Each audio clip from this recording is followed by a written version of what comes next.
যে প্রশ্নের উত্তর অজানা সেগুলি ফাঁকা রেখে দিয়েছিলেন প্রার্থীরা। যারা যারা টাকা দিয়েছে পরীক্ষা শেষে তাদের ওএমআর শিটে সংশ্লিষ্ট প্রশ্নগুলির উত্তর লিখে দিয়েছিলেন শিক্ষকরা। শুধু তাই নয়, যিনি ওই চক্রের অন্যতম মাস্টার মাইন্ড তিনি হলেন আদতে সর্বভারতীয় মেডিকেল প্রবেশিকার আয়োজক সংস্থা ন্যাশনাল টেস্টিং এজেন্সি নিয়োগ করা ডেপুটি সুপারিনটেন্ডেন্ট গুজরাটের গোধরায় নিট পরীক্ষা কেন্দ্রে এমনই একটি চক্রের হদিশ মিলল। সেই ঘটনায় 5 জনকে গ্রেপ্তার করেছে পুলিশ। তাদের মধ্যে আছেন অভিযুক্ত শিক্ষক তথা এনটিএনএ নিযুক্ত করা ডেপুটি সুপারিনটেন্ডেন্ট তুষার ভট্ট, একটি কোচিং সেন্টারের প্রতিনিধি পরশুরাম রায় এবং গোধরায় রাজারাম স্কুলের প্রধান শিক্ষক পুরুষোত্তম শর্মা।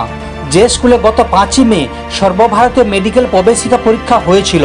গোধরায় পুলিশ সুপার হিমাংশু সোলাক্সি বলেন, ওই জালিয়াতির কথা জানতে পারেন পঞ্চমহলের জেলা শাসক। পরীক্ষার আগে কি করা হয়েছিল সেটা জানতে পারেন। সেই খবর পেয়ে ঘটনাস্থলে পৌঁছায় জেলা শিক্ষা অফিসার। তুষারের ফোন খতিয়ে দেখে 30 জন পড়ুয়ার একটি তালিকা পাওয়া যায়। তার গাড়ি থেকে নগদ 7 লাখ টাকাও উদ্ধার করা হয়েছে। পরবর্তী পরশুরামকে গ্রেপ্তার করা হয়েছে। তার থেকে 8টি ব্যাংক চেক পাওয়া গিয়েছে। সেই সঙ্গে 2 কোটি 3 লক্ষ টাকা মূল্যের চেক উদ্ধার করেছে বলে জানা গিয়েছে।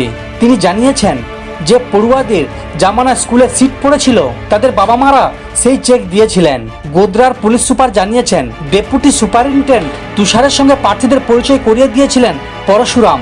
প্রার্থীদের থেকে টাকা নিয়েছিলেন পরশুরাম। যে পরীক্ষার্থীরা তাকে টাকা দিয়েছিলেন তাদের বলা হয়েছিল যে অজানা প্রশ্নগুলি যেন উত্তর না দেয়, ওএমআর শিট ফাঁকা রেখে আসতে বলেছিলেন। পরীক্ষার পরে যখন ওএমআর শিট সিল করে মূল্যায়নের জন্য পাঠানোর কথা ছিল, তার আগে টাকা দেওয়া প্রার্থীদের ওএমআর শিট সঠিক উত্তরটা দেবেন পুরুষোত্তম। সমস্ত খবর দেখতে এই চ্যানেলের সঙ্গে থাকুন। ধন্যবাদ।